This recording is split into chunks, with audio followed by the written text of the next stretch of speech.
Ladies and gentlemen, good evening and welcome back to our YouTube channel once again. And it is my hope and prayer that this video is going to find you guys in good health. Personally, I am fine, as you can see. Kisumu is also fantastic. And maybe you could also let me know where you're watching the video from, the county or the country, in case you are out of the republic. Ladies and gentlemen, William Samoei Arap Ruto is a very disappointed man. William Ruto is angry and bitter with the kind of reception he received in Mount Kenya. For those who've been following the politics of this country, William Ruto embarked on a 3-day tour of Mount Kenya. That tour is ending today.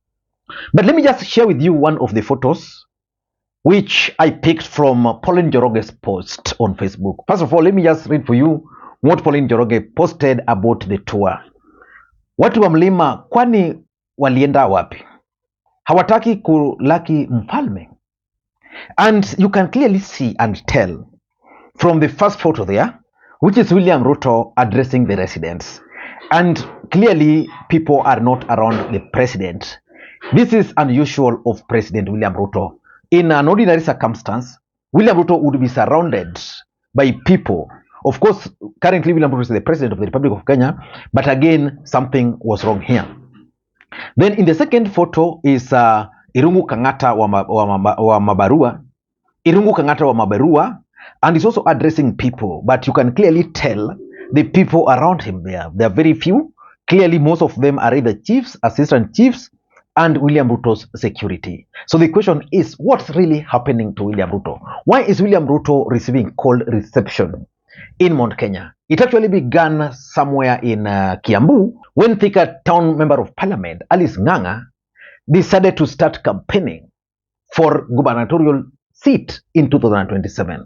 I want you to watch that clip very closely and observe the reaction of the president while the residents were actually heckling Alice Ng'ang'a. Sikizeni, mimi ndio nitapinga gavana wa Matangi hapa Kiambu County. Mimi ndio nitapinga gavana wa Matangi hapa Kiambu.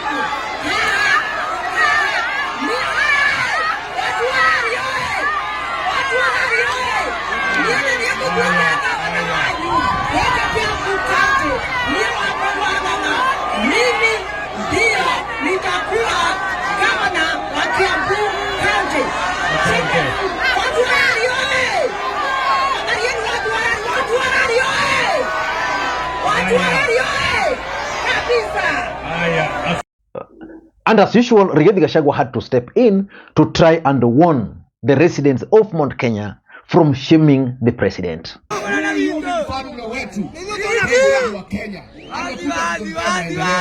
Unaleta aibu mbele ya rais wa Jamhuri ya Kenya. Katika eneo ambao sisi watu heshima.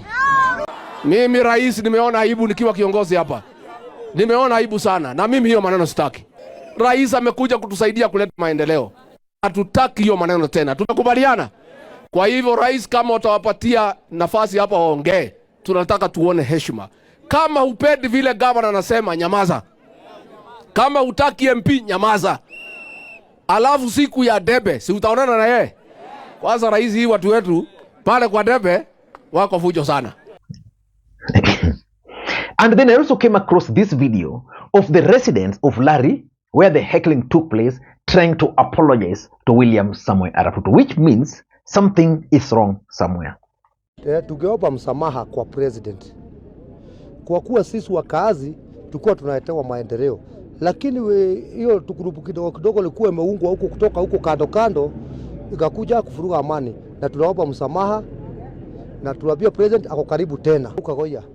Mimi ni mkaaji wa Rari. Jana kulikuwa na rais anakuja kutufungulia soko, lakini kulikuwa na furugu kidogo kidogo kwa kuwa kulikuwa na watu walikuwa wameletwa na mabazi ili kuja kufuruga amani. But why are the residents of Mount Kenya giving William Ruto cold reception? That is exactly what I want us to do in this video. Because ahead of William Ruto's visit to Mount Kenya, I opined on this platform and explained in details the objective of that particular visit. William Ruto wanted to prove a point. He was trying to counter Kalonzo Musyoka's moves in Mount Kenya, and of course William Ruto is also trying to consolidate his stronghold.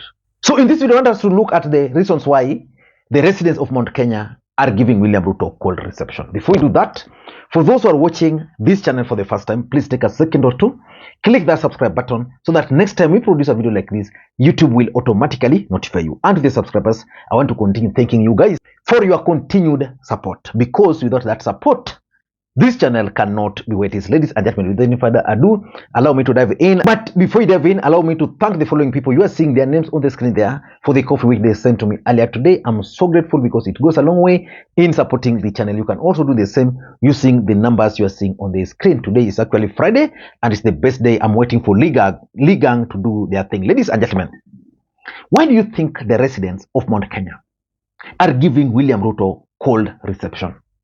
I want you guys to watch this particular clip. This was today. Tumekubaliana vile vile katika hiyo sheria mpya, wale watu mnalipa shilingi 500 NHIF.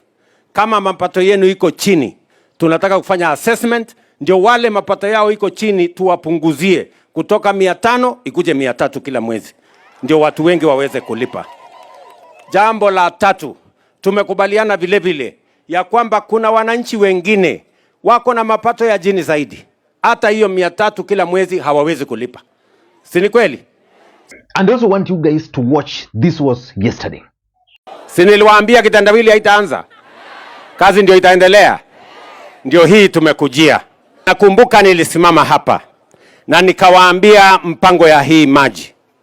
Leo mimi nimefurahi ya kwamba leo tumefikisha maji ambayo itasaidia watu wa hii lower side ya Gatanga, ambayo itaenda pia mpaka itasaidia kwa mapenzi ya Mungu watu wa pale Masinga na vile vile watu wa upande hiyo, watu wa Yata. Hii maji ni ya muhimu kwa sababu ya mambo mawili. Previously, anytime William Ruto was coming to Mount Kenya, anywhere in Mount Kenya, people would stop whatever they were doing and all of them would go to where William Ruto was. But why are they now avoiding rallies organized by William Ruto? In my view, it is because of the following. Number one, the support that William Ruto got in Mount Kenya was not organic. It was cosmetic. The truth of the matter is that the mountain supported Ruto because of the fear of Raila Amolo Odinga. That's why even on this issue of the African Union, you can see a lot of silence from the mountain. The mountain is still monitoring.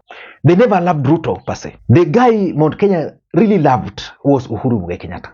And if they could dump Uhuru Kenyatta, I've always asked you on this platform, what do you think will stop them from dumping William Samoei Arap Ruto? William Ruto, they'll dump any time. In fact, it's going to take a miracle for William Ruto to win 70% of the mountain in 2027. And you really know that. The truth of the matter is that in between 2017 up to 2022, when William Ruto began his campaign, he focused on creating the perception that he had the mountain.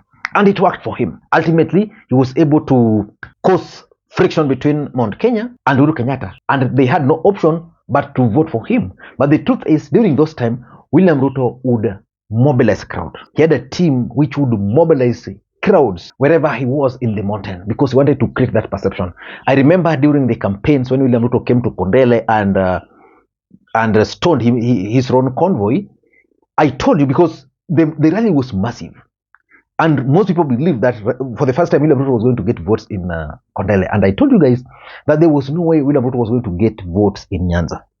When the results were announced, William Ruto never got the votes in Nyanza. But his rally in Kondele was massive. His rallies in Homa Bay were massive.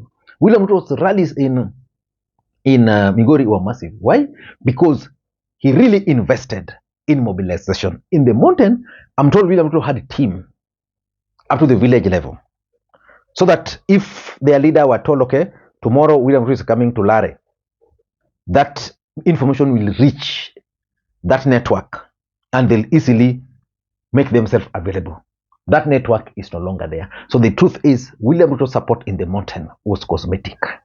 It was never out of love. The truth is, the only person who currently enjoys real love is Raila Amolo Odinga. And that's why, for example, in his strongholds, Kisii, Coastal region, Kakamega, the Luya Nation, where he enjoys support, that support has refused to go despite the fact that William Ruto has really tried to dissuade people from supporting him. So that's number one. Number two, Kenyans, and this is something that William Ruto should understand. Kenyans are really tired of this notion of relaunching and launching programs. William Ruto should let the projects and the programs do the talking. You see, if you come to Kisumu, for example, and you construct the road from Mamboleo to Miwani, if you do it, you don't need to go and announce to anybody. People will just feel it, that the president has done it. So William Ruto is going to places, he's launching projects, he's launching even projects which were completed 6 years ago, and people are wondering now, what's this? So it means if William Ruto were to tell you that he's coming to a place, say in Kiambu, the residents of Kiambu will not take him seriously. And of course, in most cases, they say what is coming to do. So if, for example, he's going to Lare to launch an irrigation scheme, which was launched by Uhuru Kenyatta when Uhuru Kenyatta was the president, what do you think would really excite the residents there to go and see?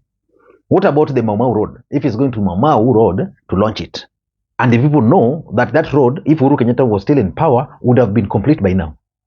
So the truth of the matter is that Kenyans are tired with the idea of launching and relaunching of roads. So if I were to advise Ruto, he should just focus on office, complete his work, and things will just be fine for him. Number three, William Ruto has also made himself predictable, especially as far as his messaging is concerned. If you paid a close attention to the two videos I played there, William Ruto is nowadays talking about two issues: the housing levy, and he's also talking of the health insurance. Those are the two things that Kenyans really would not want to feature anywhere. But everywhere he goes, those are the issues he's talking about: housing, health insurance. Nani ana kwao? That's the question most people are asking. So he has made it predictable so that people really don't want to go to listen to him. Unlike previously, when the resident would go to listen to him, how he's going to solve their problems, the issue of unemployment, how he was going to deal with the state capture, how he was going to change things, how he was going to make money into people's pockets. So his messaging is currently stale. And add to the fact that Uhuru is no longer there, because Uhuru Kenyatta was the main problem. Uhuru Kenyatta is no longer there. Raila is no longer there. So why do you think the mountain would be really excited with what Ruto is telling them? That, Uhuru aliiba pesa, it can't really excite them. Number four is the disappointment of the mountain. In fact, if there's a region that had high hopes in William Ruto, that region was Mount Kenya. Not even Rift Valley where Ruto comes from, Mount Kenya. And they knew and hoped that immediately William Ruto was going to take over, their businesses were going to thrive. They were going to get loans. The Hustlers Fund, which William Ruto is no longer talking about, that was one of the reasons people used to go and listen to him. What is he going to say about the Hustlers Fund? When are we going to start receiving that Hustlers Fund? So most people are really disappointed and they don't see the need of joining William Ruto. And of course, lastly, in the mountain, there is the Uhuru Kenyatta factor. That Uhuru Kenyatta factor is strong as we speak. The truth is, the mountain is regretting why they never listened to Uhuru Kenyatta. And Uhuru Kenyatta is just chilling. He's not talking. These guys are provoking him. He's not talking. He's just there. So he's gaining ground. People are like, why? Kwa nini hatuku elect this guy? Sometimes I go through memes on Facebook, on Twitter, and you'd always find Uhuru Kenyatta talking about a specific thing. Then on the side, the moment he finishes, Ruto picks over the same issue. People are just trying to compare Uhuru's speech and Ruto's speech, and the difference is huge. I don't know what you think. That's my take. Until next time, this is Lee Makwiny. Bye-bye.